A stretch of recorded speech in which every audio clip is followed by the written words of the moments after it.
लोणा कहता है कि पाप और पुण्य का गीत तो सब लोग गाते हैं, परंतु सबको पता नहीं होता कि पाप क्या होता है और पुण्य क्या होता है। पाप और पुण्य होता तो सबको ही है, परंतु सबको लगते नहीं है। ना तो सबको पाप लगते हैं और ना सबको पुण्य लगता है। पाप एक, पुण्य एक दूसरे के साथ व्यवहार करने का तरीका है, बर्ताव करने का तरीका है। व्यक्ति पाप से बर्ताव करता है दूसरे के साथ और पुण्य से बर्ताव करता है। पाप और पुण्य दोनों एक बर्ताव करने की प्रक्रिया है। पाप और पुण्य दोनों एक पेड़ की फल की भांति है। पेड़ के फल लगता तो है, परंतु वो पेड़ के हमेशा साथ नहीं रहता। ऐसे ही व्यक्ति को पाप और पुण्य लगते तो हैं, परंतु उनके साथ नहीं रहते हैं। पाप किसी को होता नहीं है, पुण्य भी किसी को होता नहीं है, क्योंकि फल किसी का पेड़ नहीं हो सकता। पेड़ तो केवल बीज ही होता है, फल केवल एक दूसरे का निवाला हो सकता है। पाप और पुण्य दोनों एक दूसरे को दिया जाता है और लिया जाता है। सच में पाप का क्या अर्थ है और पुण्य का क्या अर्थ है? पुण्य की क्या पहचान होती है हमारे पास है, और पाप की क्या पहचान होती है? पाप को कैसे नापा जाता है और कैसे जाना जाता है? पुण्य का मापदंड कैसे नापा जाता है और कैसे जाना जाता है? आज हम इस बात को जानकर रहेंगे। लोणा कहता है कि पहले हमें पाप के बारे में बतलाते हैं। तो पाप होता सबको है, परंतु लगता किसी को नहीं है। पाप दिया जाता है और लिया जाता है। पाप का मुख्य कारण है दुख। दुख का नाम पाप है। दुख दूसरे को दिया भी जाता है और दूसरे से लिया भी जाता है। दुख का नाम ही पाप है। दुख के अलावा और कोई पाप नहीं है। दूसरों को दुख देना, पीड़ा देना ही पाप है। उनसे बढ़कर कोई पाप नहीं है। दूसरे की चोरी करना पाप की धरोहर है। दूसरे से झूठ बोलना पाप की धरोहर है। दूसरे से कपट करना पाप की धरोहर है। दूसरे से छल करना पाप की धरोहर है। किसी को धोखा देना पाप की धरोहर है। झूठ, छल, कपट, धोखा, बेईमानी, ये सब पाप में ही आते हैं। झूठ बोलने वाला सुखी नहीं हो सकता, छल करने वाला सुखी नहीं होता, कपट करने वाला सुखी नहीं हो सकता, और झूठ बोलकर चोरी करने वाला सुखी नहीं हो सकता। यानी पीठ के पीछे किसी की निंदा करना, चुगली करना, ये पाप की श्रेणी में आता है। यदि किसी की भी नाजायज हत्या करेंगे तो वो भी पाप की श्रेणी में आता है। यदि नाजायज किसी की इज्जत भी लूटेंगे तो वो भी पाप की श्रेणी में आता है। यानी दूसरे की बिना इजाजत दूसरे के साथ हम जो भी उसके साथ दुर्घटना करेंगे वो पाप का ही भागीदार होगा, वो पाप का ही पाएगे होगा। बिना बताए दूसरों के साथ हम धोखा करते हैं तो हम ही पापी होंगे, सामला पापी नहीं होगा। यदि हम कह कर धोखा करते हैं और धोखे में सामला व्यक्ति हमारे शामिल हो जाता है तो अकेला कोई सा भी पापी नहीं, दोनों व्यक्ति पाप का भागीदार बन जाते हैं। सिर्फ दुख पाने का नाम है और पीड़ा भोगने का नाम ही पाप है। जो दूसरों को दुख देता है वो पापी कहलाता है। अनजाने में हम किसी को भी दुख देते हैं तो वो पापी नहीं, वो कर्मी कहलाता है। और जानबूझकर हम दुख देते हैं तो घोर पापी कहलाते हैं। इसलिए लूणा कहता है कि दुख किसी को नहीं पहुंचाना चाहिए। यदि हम सुख नहीं पहुंचा सके तो दुख भी नहीं पहुंचाना चाहिए। दुख का इनाम पाप है, क्योंकि मरने के उपरांत कोई भी पाप नहीं भोगना पड़ता है। जीते जी पाप भोगा जाता है। जो जितने ही गहरे दुख से गुजरता है वो इतना ही पाप का भागीदार होता है। और पाप ही नरक का द्वार है, पाप ही दुख का द्वार है, पाप ही बुराई की जड़ है। पाप में मन की पीड़ा बहुत बड़ी हो जाती है, तन की पीड़ा तो सामान्य होती है। तन की पीड़ा तो पापी की भी ठीक करी जा सकती है, परंतु मन की पीड़ा पापी की ठीक नहीं करी जा सकती। पापी व्यक्ति की मन की पीड़ा तब भी ठीक होगी जिस दिन से वो अपने पाप करने को बंद कर देगा, दूसरों को दुख देना बंद कर देगा, दूसरों को सुख पहुंचाना शुरू कर देगा। जिस दिन उनका पाप झड़ना शुरू हो जाएगा, उनकी पीड़ा मन की कम होनी शुरू हो जाएगी। लोणा कहता है क्या अब हम पुण्य की ओर चलते हैं। हमारे सुख का नाम पुण्य है, हमारी शांति का नाम पुण्य है, हमारे प्रेम का नाम पुण्य है। सुख की हमारा पुण्य है तो सुख की हमारा स्वर्ग है। स्वर्ग भोगने के लिए कहीं नहीं जाना पड़ता, जीते जी इसी शरीर में भोगना पड़ता है। जो व्यक्ति तन और मन से सुखी है वो व्यक्ति सदा स्वर्ग में है। दूसरों को सुख पहुंचाना पुण्य करना है।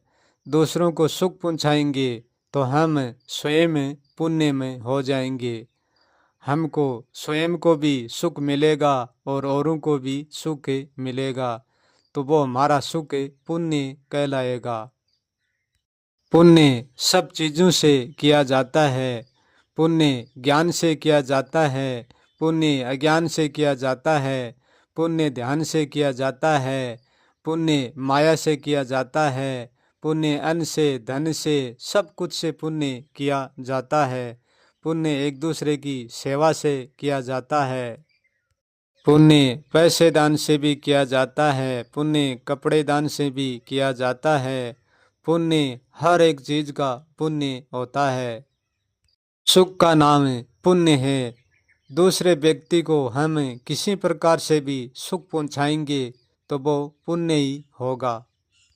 सुख पहुंचाने का चाहे कोई भी कार्य क्यों ना हो, वो कार्य पुण्य ही बनकर रहेगा।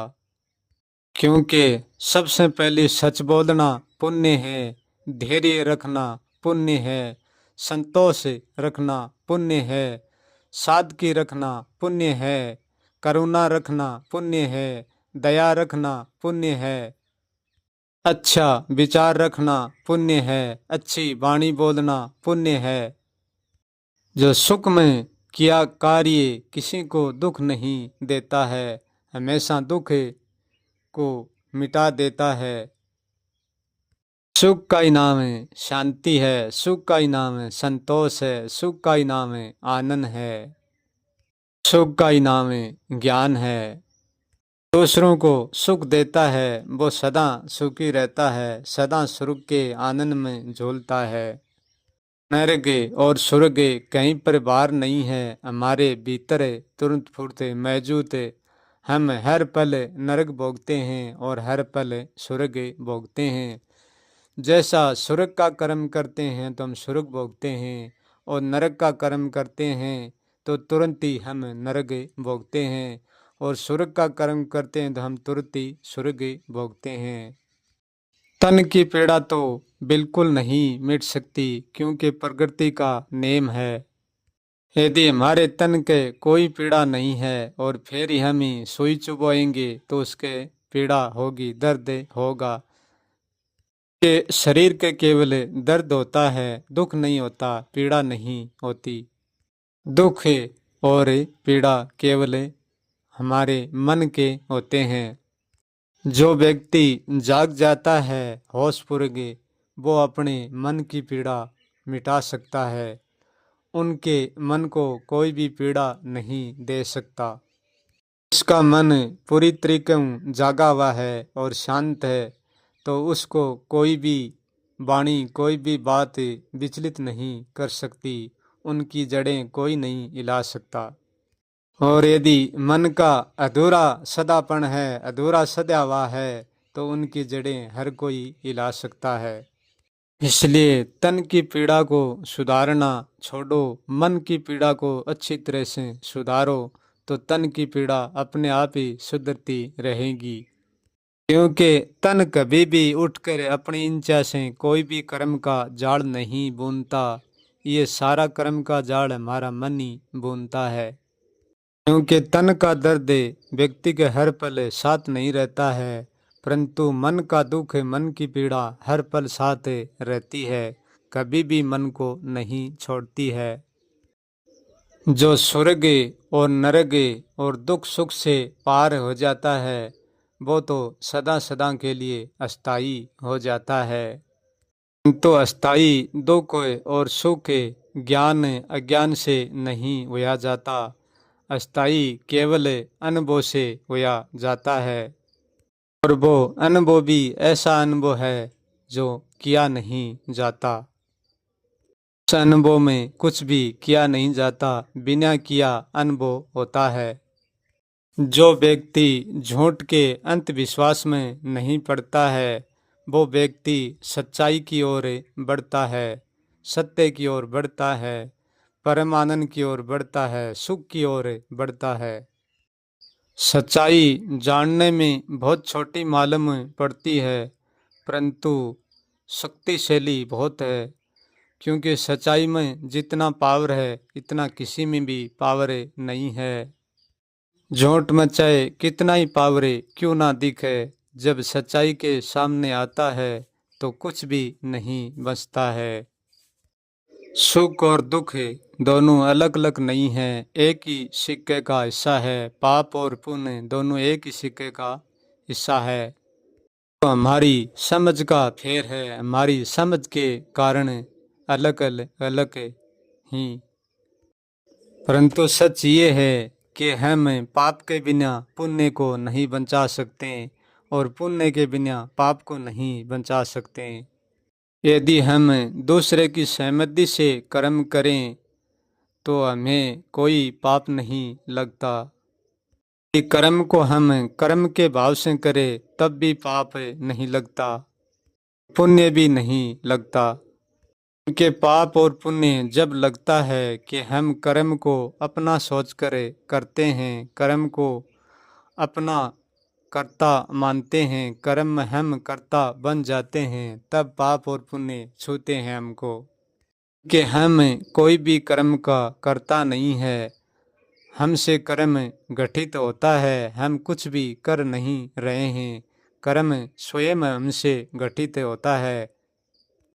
यदि हम हमारे भीतर कर्म का भाव रखेंगे तब भी हम कर्म कर पाएंगे, और यदि हमारे भीतर हम कर्म का भाव नहीं रखेंगे तब भी कर्म तो हमसे होगा।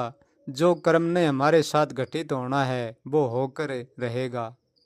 क्योंकि हम जैसा चाहते हैं वैसा हमारे साथ होकर भी नहीं होता है, कि हम कर्तापन में उलझे पड़े हैं। जिस दिन हम अच्छी तरह से कर्तापन को छोड़ देंगे, जिस दिन हमारे साथ केवल कर्म होगा, ना तो अच्छा होगा और ना बुरा होगा, ना तो कर्म हमारे लिए प्रिय होगा और ना अप्रिय। क्योंकि दुख तो छोटे से तिनके से भी दिया जा सकता है, और सुख देने के लिए तिनके की भी जरूरत नहीं है, तिनके के निकालने की जरूरत है, तिनके की फेंकने की जरूरत है। क्योंकि तिनका आंख में पड़ जाता है तो गहरा दुख हो जाता है। ऐसे ही भीतर बात का, विचार का तिनका हमारे भीतर मन में बैठ जाता है तो और भी गहरा दुख हो जाता है। उसका घाव भरना भी बहुत कठिन हो जाता है।